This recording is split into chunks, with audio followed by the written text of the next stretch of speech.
तो जनाबाई का नियम था कि जब वो चक्की पीसती थी ना, तो पीसते पीसते गाती थी, और वो स्वर इतना अच्छा लगता था ठाकुर जी को, इतना प्रिय लगता था कि ठाकुर जी आधी रात में मंदिर से भाग करके आते थे जनाबाई के पास। ठाकुर जी बैठ करके सुनते थे, जनाबाई रोज आते थे ठाकुर जी, और रोज जनाबाई गाती थी और वहीं बैठ करके श्री ठाकुर जी सुनते थे। एक दिन ठाकुर जी गए और जनाबाई ऐसे चक्की पीस रही थी, तो ठाकुर जी बोले, ए जना, ये चक्की मत पीस। तो जनाबाई बोली, क्यों? ये घर घर घर आवाज करती है, तो तेरा स्वर जो है वो अच्छे से मुझे सुनाई नहीं देता, इसको नहीं पीसेगी शांति रहेगी, तेरा स्वर स्वच्छंद सुनाई देगा मुझको। तो जनाबाई बोलती, चक्की नहीं पीसूंगी तो आटा कहां से होगा, आटा नहीं होगा तो रोटी कैसे बनेगी, रोटी नहीं बनेगी तो फिर सब खाएंगे क्या, और सब कुछ नहीं खाएंगे तो फिर मुझे डांटनी पड़ेगी, है आटा नहीं है। तुम तो बस सुनने आ जाते हो रोज रोज यहाँ पर, मुझे तो सुबह रोटी बनानी, नामदेव जी पूरा परिवार भोजन करेगा। नामदेव जी के यहाँ सेवा करती थी ना जनाबाई, चक्की नहीं रोकती, पीसती रहती, गाती रहती।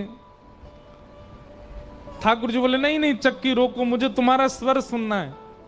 तो जनाबाई बोलती, थोड़ा सा रह गया है, एक काम करो, अब मैं पीसूंगी तो धीरे धीरे चलेगा, तुम भी हाथ लगाओ थोड़ा सा।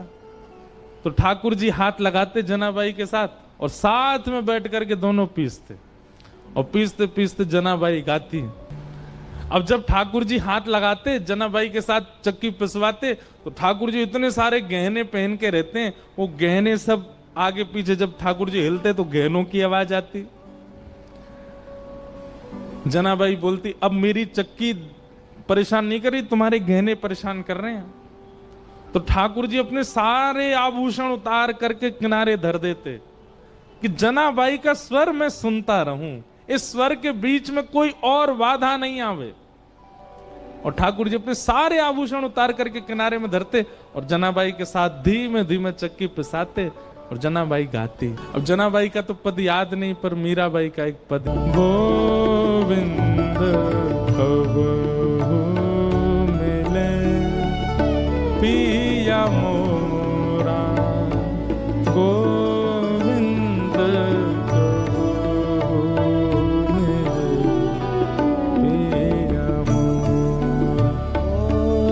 देखो ये भी एक संयोग है, मीराबाई का पद है, पर नेत्र बंद करके दिख जनाबाई रही।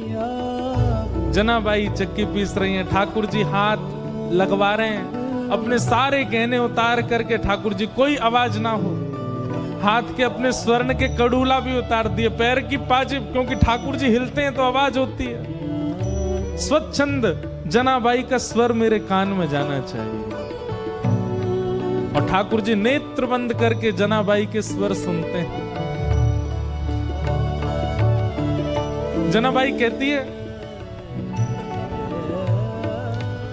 कुछ भोजन किया आपने? ठाकुर जी कहते हैं, हाँ किया। क्या पाया? विठल भगवान कहते हैं, पूरन पोली पाई। अच्छा पूरन पोली पाई? बोले हाँ। और कल क्या खाया था आपने? ठाकुर जी बोले, कल भी पूरन पोली। परसों क्या खाया था? और छोटी सी जनाबाई, उसको कुछ और तो आता नहीं बात करना, ठाकुर जी से ऐसी बात करती है, सहज बात, आज नहाए थे, पानी गर्म था कि ठंडा था, ऐसे पूछती है। एक बात लिख लीजिएगा भैया, ठाकुर जी चतुरों को नहीं मिलते, सरल को मिलते हैं, सहज को मिलते, जो ज्यादा जानता ही नहीं दुनियादारी, उसको मिलते हैं ठाकुर जी। जनाबाई कहती, परसों भी पूरन पोली खाई थी? बोले हाँ। और उससे पहले? बोले उससे, जब से मंदिर में बैठा हूं तब से पूरन पोली खाता हूं रोज। जनाबाई के नेत्र आंसू आ गए, बोले मुझे कोई रोज पूरन पोली खिलाए, मेरा तो मन नहीं करेगा, मैं कुछ बना के पवाऊं। ठाकुर जी बोले हाँ, एक शर्त पे। बोले क्या? गाते गाते बनाना, मैं सुनता रहूंगा। जनाबाई ठीक है। रात्रि का समय, सब सो रहे हैं, और जनाबाई ठाकुर जी के साथ आनंद कर रही है। चूल्हा चेताती है धीरे से, हाथों से रोटी बनाती है, दाल रख देती है। ठाकुर जी बैठे हैं, जनाबाई का स्वर सुन रहे हैं नेत्र बंद करके। जनाबाई कहती है, केवल सुनते रहोगे? थोड़ा हाथ बटाओ, ठाकुर जी बोले क्या करना है बताओ, लो सब सब्जी काटो थोड़ी सी। ठाकुर जी काट रहे अपने हाथ से, लेकिन शर्त एक ही है जनाबाई की, क्या गाती रहे तू, मैं सुनता रहूं, मैं जानी। ठाकुर जी को इतना प्रिय है अपने भक्त का स्वर, उसके लिए ठाकुर जी कुछ भी करेंगे। इसलिए मैं कहा करता हूं, गाना प्रारंभ कीजिए, स्वर की चिंता मत कीजिए, अच्छा है बुरा है, सुरीला है बेसुरा है, गाइए। ठाकुर जी को बहुत प्रिय लगता है।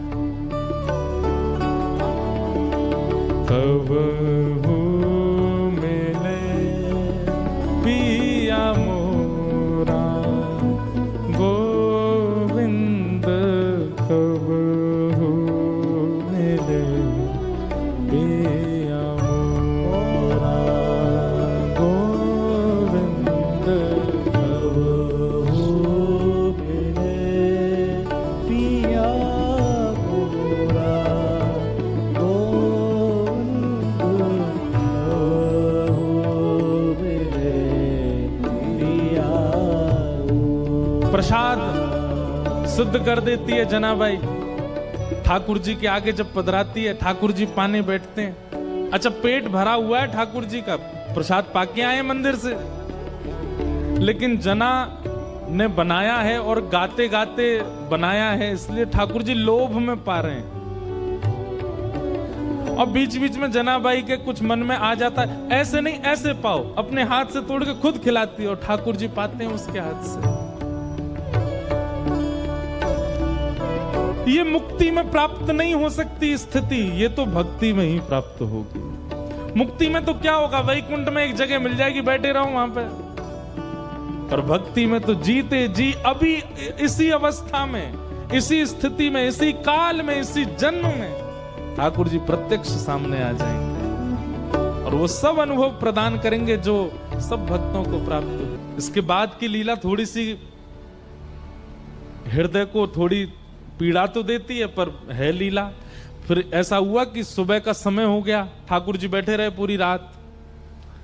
इतने में ही मंगल बाजे बजने लगे, घंटे घड़ियाल बजने लगे। पंडरीनाथ भगवान की मंगला आरती, उसको काकड़ा आरती बोलते हैं, काकड़ा आरती का समय हुआ। ठाकुर जी बोले ए जना, मैं तो भूल ही गया। बोले क्या हो गया? बोले मंदिर में आरती होने वाली है। तो जनाबाई बोली जल्दी जाओ, मंदिर जाओ। और जनाबाई थोड़ी भावुक हो गई। ठाकुर जी बोले तू क्यों भावुक होती? बोले पूरे दिन कल सोए नहीं, रात भर मैंने सोने दिया नहीं, अब फिर से दिन में जाके उठ जाओगे। ठंडे ठंडे पानी से सब तुमको नहलाएंगे, तुमको दूध से नहलाएंगे, बिल्कुल आराम नहीं करने दिया मैंने। ठाकुर जी बोले तू भी तो नहीं करेगी तो मैं भी नहीं करूंगा। इतना सुख ठाकुर जी जनाबाई को। तो जना तुरंत ठाकुर जी जाने लगे तो जनाबाई से बोले ए सुन, तू अपनी सौल दे दे। क्यों? ऐसे जाऊंगा तो सब पहचान जाएंगे मुझको, वहां पुजारी पंडा सब भारी खड़े होंगे, थोड़ा ढक के जाऊंगा खुद को तो किसी को पता नहीं चलेगा। और जनाबाई की सौल लपेट करके श्री पंडरीनाथ भगवान पहुंचे मंदिर। बाहर पंडा पुजारी खड़े थे, चुपचाप ठाकुर जी मुंह ढकढका के भीतर घुस गए। पंडाओं ने सोचा कोई होंगे, भीतर के सेवक होंगे। और भीतर जाकर के ठाकुर जी जैसे ही अपनी वेदी के ऊपर खड़े हुए ही थे, इतने में ही कपाट खुल गए। सौल उतार ही नहीं पाए ठाकुर जी, और ऐसे जैसे खड़े भये कपाट खुले, सब लोग जय जयकार करने लगे, पंडरीनाथ भगवान की जय, रुक्मणीनाथ भगवान की जय। वहीं दर्शनार्थियों में नामदेव जी खड़े थे। नामदेव जी ने जैसे ही ठाकुर जी को, नामदेव जी का नियम था रात्रि शयन के दर्शन करके जाते थे, फिर सुबह मंगला में आते थे। रात्रि शयन में ठाकुर जी इस सौल में तो नहीं थे।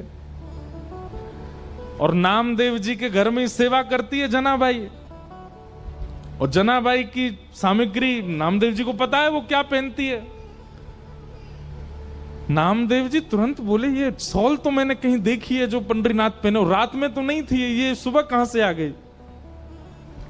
नामदेव जी बोले कहां देखी कहां देखी कहां देखी। सोचते सोचते सोचते उनको याद आया, अरे ये तो हमारे घर में सेविका जना पहन के घूमती है, ये तो वही सौल है।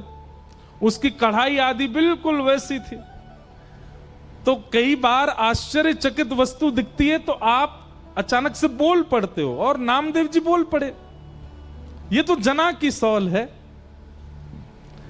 अब नामदेव जी जितनी देर सोच रहे थे उतनी देर वैसे ही मंदिर में बड़ी भगदड़ हो गई थी। क्यों? क्योंकि जैसे ही कपाट खोले और ठाकुर जी का जब दर्शन किया तो ठाकुर जी के जितने आभूषण थे वो थे ही नहीं। क्यों? ठाकुर जी तो रात में वहीं चक्की पर छोड़े आए थे जनाबाई के पास में। और यहां सब मंदिर में भागदौड़ होने लगी, बोले अरे ठाकुर जी के आभूषण कहां है, आभूषण कहां? और इसी समय नामदेव जी सोच रहे थे सॉल किसकी है, और अचानक से उनके मुख से निकला ये सॉल तो जना की है। सारे पुजारियों ने रुक के कहा, क्या कहा? ये सॉल जनाबाई की है? बोला हाँ। इसका मतलब आपके यहां जो जनाबाई है वही आकर के और यहां पे जो है सब चोरी करके चली गई, ठाकुर जी के सब आभूषण ले गई। किसी ने भी सदविचार नहीं किया, सबने दुर्विचार किया कि जनाबाई सब ठाकुर जी के आभूषण चुरा के चले गए। यहां जनाबाई रात भर का जो उसका अनुभव था उसको आनंद ले रही थी, स्नान ध्यान करके आज बड़ी प्रसन्न है, तिलक लगाती है, सुंदर साड़ी पहनती है और बढ़िया सुंदर अपना गजरा बांधती है। ठाकुर जी ने रात में जो सुख दिया उसको भूल नहीं पा रही है। और इतने में ही सब पुजारी आ गए और पुजारियों ने आकर के कहा, ए जना तू ठाकुर जी के आभूषण चुरा के लाई? जनाबाई को अचानक याद आया, बोले अरे रात में चक्की पीसते समय आवाज हो रही थी तो उन्होंने उतार के चक्की के पास ही रख दिए थे। अब जनाबाई इतने लोगों को कैसे समझाए? प्रेम का ये स्वरूप है कि वो संख्यकों को नहीं समझाया जा सकता। अब जनाबाई बोलती कि वो आए थे, पिसवा रहे थे, कौन सुनने को तैयार होता उस समय? पुजारियों ने कहा ऐसे नहीं बताई कि ढूंढो। अंदर जाकर के सब देखा तो चक्की के पास ही ठाकुर जी के आभूषण मिल गए। ठाकुर जी की लीला कैसी विचित्र है, कभी कभी तो गुस्सा आ जाता है ठाकुर जी पे, ऐसा क्यों करते हैं ठाकुर जी? खुद ही छोड़ के गए सारे आभूषण। सब पुजारियों ने जनाबाई को घेर लिया, बोले कि इसने हमारे ठाकुर जी के आभूषण चुराए हैं, इसको दंड मिलना चाहिए। जनाबाई नीची नजर करके नेत्रों से अश्रु गिर रहे हैं पर मन से बड़ी प्रसन्न है। वाह पांडुरंगा, बड़े नटखट हो, रात में लीला करते हो, सुख देते हो, प्रेम करते हो और फिर सुबह ऐसे सबके बीच में आरोप लगवा रहे हो। लेकिन भक्त का स्वभाव होता है तेरे फूलों से भी प्यार, तेरे कांटों से भी प्यार, तू जो भी देना चाहे दे दे मेरे करता, सब स्वीकार। और पंढरपुर में एक घनघोर बादल ने आकर के आक्रमण किया। सब लोगों ने निश्चित किया कि जनाबाई को सूली पर चढ़ा दो, इसने ठाकुर जी के आभूषण चुराए। लोगों को पता चले कि पंडरीनाथ भगवान की किसी भी वस्तु का हरण करने से क्या होता है। थोड़ा सा रोष किया जनाबाई ने। पंडरीनाथ के सामने जनाबाई कहती हैं, बोले कि नाथ मुझे सूली पर चढ़ने में दिक्कत नहीं, पर कल को आपके भगत बहुत डरेंगे। जैसे रात में मेरे घर आ गए थे, मैंने तो द्वार खोल के भीतर बुला लिया था, कल को किसी और के घर जाओगे तो कोई द्वार खोलेगा नहीं। आपका क्या पता कहीं कड़ूला छोड़ के चले जाओ, कहीं मुकुट छोड़ के चले जाओ, सुबह आरोप लगे तो। लेकिन जनाबाई क्रोध तो कर रही है लेकिन प्रेम में कर रही है, ठीक है पर मुझे स्वीकार है। किसी ने प्रश्न किया नामदेव जी ने क्यों नहीं रोका? क्योंकि नामदेव जी जान गए थे कि ठाकुर जी अब जना को संसार में नहीं देखना चाहते, उसको अपने नित्य निकुंज में बुलाना चाहते हैं, वो सदा उनके पास रहे, ठाकुर जी की वो इच्छा है। सब लोगों ने सूली बना दी और जनाबाई को उस पर चढ़ा दिया। लेकिन जैसे ही जनाबाई सूली के ऊपर गई, विठ्ठल को स्मरण करके नेत्र सजल हो गए। ये हो नहीं सकता है, ये ठाकुर जी होने नहीं देंगे। और इतने में ही लाखों लोगों के सामने देखते देखते जो सूली बनाई थी वो पिघल गई, पिघल करके अंतर ध्यान हो गई, कोई सूली नहीं थी। जनाबाई स्वच्छंद खड़ी थी, ठाकुर जी ने उसको पिघला दिया, एक मोम की तरह पूरी सूली पिघल गई। लेकिन जनाबाई अब वापस संसार में आने वाली नहीं थी। और खड़े खड़े जनाबाई ने वहीं अपने देह का त्याग कर दिया और श्री ठाकुर जी की नित्य लीला में प्रवेश करेंगे। आज भी जनाबाई का गोपालपुर गांव है पंढरपुर के पास, वहां सब व्यवस्थित है। जनाबाई के हाथ के थपे हुए कंडे जिनमें से विट्ठल विट्ठल स्वर आता था वो भी रखे हैं। और ठाकुर जी ने श्री नित्य लीला में प्रवेश करा दिया जनाबाई को। ठाकुर जी की लीला को कभी कोई नहीं समझ सकता, वो कब कहां क्या किस रूप में करना चाह रहे हैं। नामदेव जी के नेत्र सजल हो गए और पता चला कि श्री जना जो है ये तो ठाकुर जी की लीला में जा चुकी है।